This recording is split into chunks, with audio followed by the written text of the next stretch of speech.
2K24 comes out in just a few days. We made it, man. Drop a like if you guys are excited, and let's get straight into it. So I thought it would be important to go over lots of big news all throughout the last 2 or 3 months because 2K has dropped more news than ever. And also we have some new things to look at as well that I think you guys will also care about. So the first one is from 2K Labs.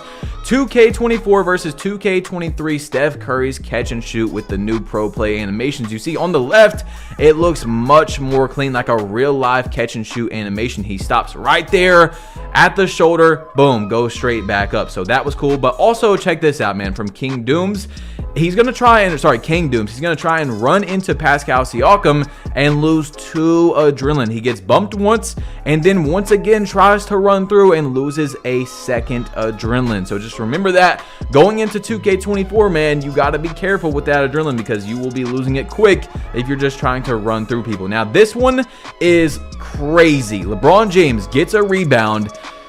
And yeah, I mean, stiff arms Brandon Ingram, which is insane. I'm guessing that's the bulldozer badge right there. And hopefully that badge is actually that crazy because, or maybe not that crazy, but you know what I'm saying. Hopefully it's worth it to upgrade your strength on 2K24.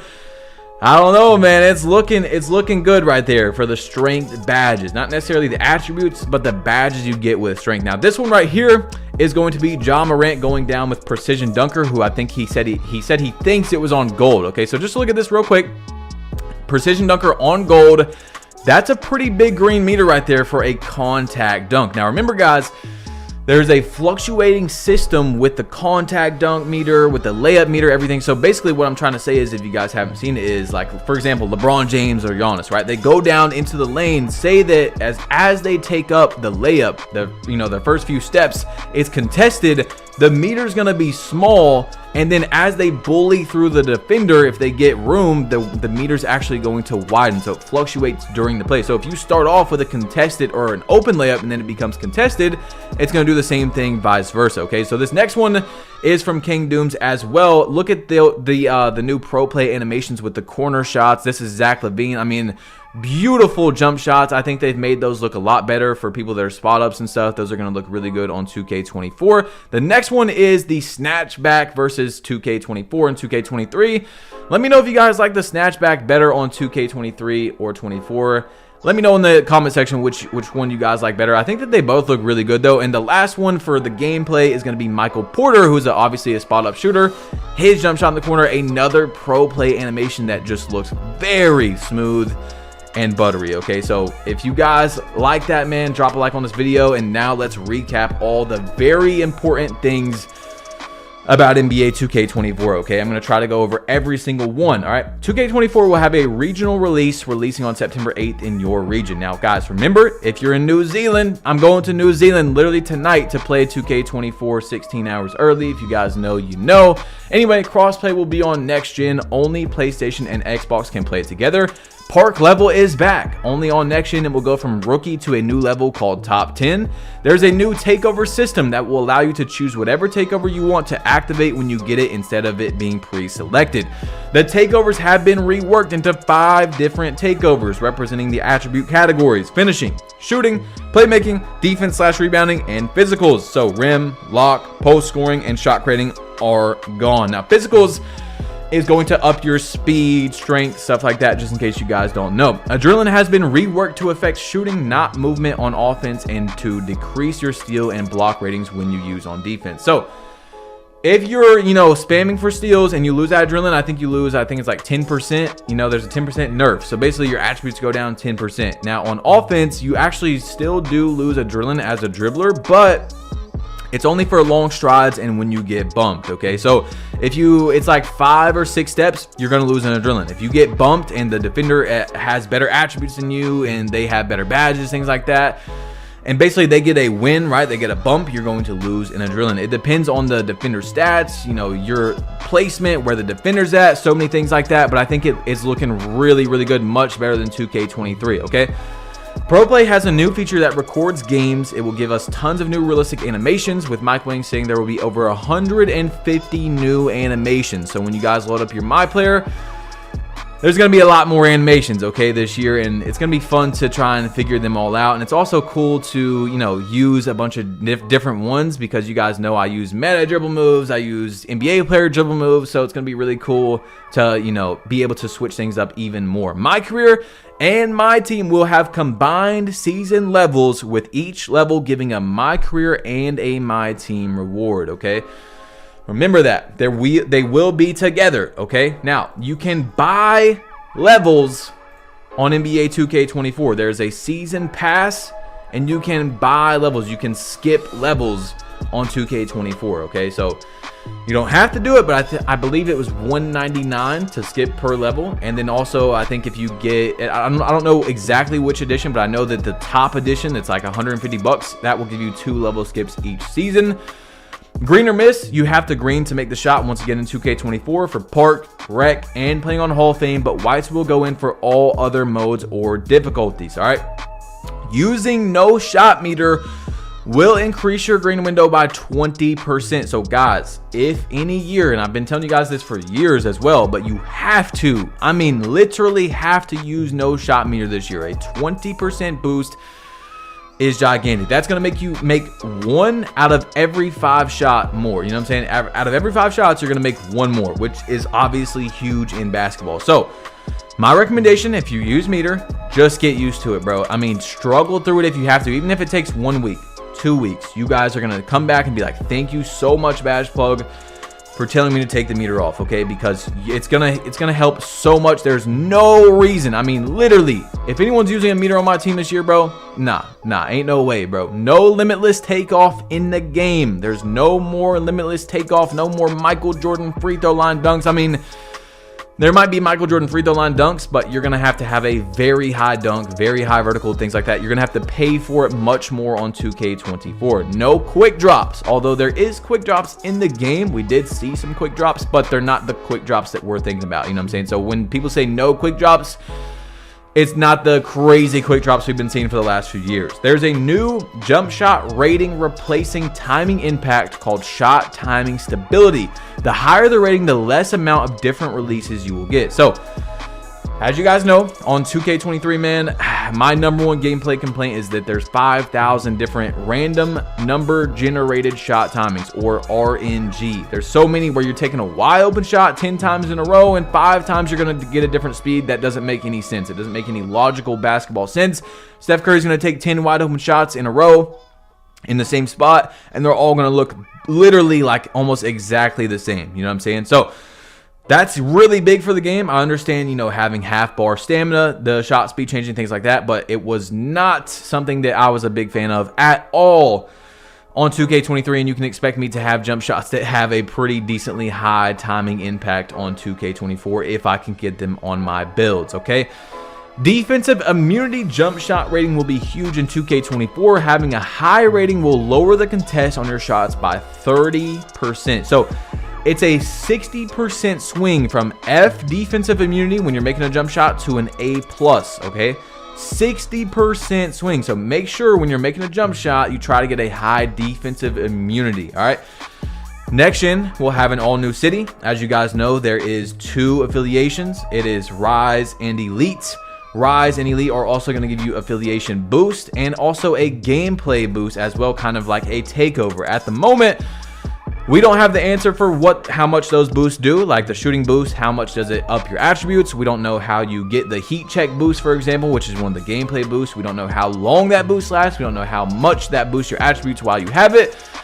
When we have that, I will let you guys know, but there is 2 affiliations on 2K24, and it will be a futuristic looking Tron type park. The other one is a beach, you know, beachy area type thing, okay? So next gen, you know, I don't know about last gen, guys. I don't know. Some people keep commenting about it. They have made 1 tweet about it. Literally 1 tweet.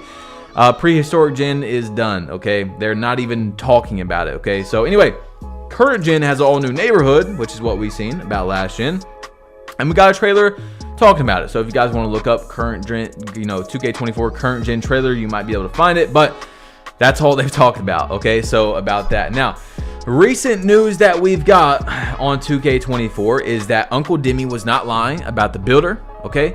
He was not lying at all. You are going to have to make lots of sacrifices on 2K24 in your builder. All right, so basically this year it's a little bit toned down 2K23 builder, and at the same time the badge attribute, like to get certain badges, most badges, almost every badge has a higher requirement. So yes, you're able to type in a 2K23 build, you know, a 2K24 build on 23, and it's going to look kind of similar, some of them, but the badge requirements and things and animations are going to be higher. So it might look like you're kind of able to make one, but they're definitely toned down, okay? And that is to prevent, you know, there being demigod builds, 6'8", 6'9". That's the only two builds people make in Park, right? Maybe a 6'1" every now and then, but 6'1", 6'8", 6'9", that's all you see. This year, if strength actually matters, like not actually the attribute, but the badges are crazy, then there's going to be the most diversity we've ever had. So going off what I could compare this game most to, I would say 2K19, okay? If it actually comes out like that. Keep in mind, the only gameplay that we have seen, like actual our eyes have seen, is rec gameplay 5v5 from Community Day, where they were 99 overalls with random animations. They weren't able to pick their animations, and bronze badges. They only had bronze badges. So speaking about badges though, badges have a fluctuating system this year, okay? Badges are going to fluctuate, meaning if you don't use them, you will lose them. Now, we don't know what that rate is. Hopefully it's not too crazy. You know, I think it's a decent idea if it works correct, but like I've said so many times, I think it has a much higher chance to not work correctly than it does work correctly, due to the fact that if you think about 2K23, there's lots of badges that don't core correctly. They take way longer than other badges, things like that. But even so, there is a little, you know, there is a handicap there in the build, the badge system, where there is going to be these things called floor setters. Now, floor setters are going to be able to let you, depending on, say it's a silver one, you're going to be able to put that on a badge and it's never going to be able to drop below silver. There's one up to gold.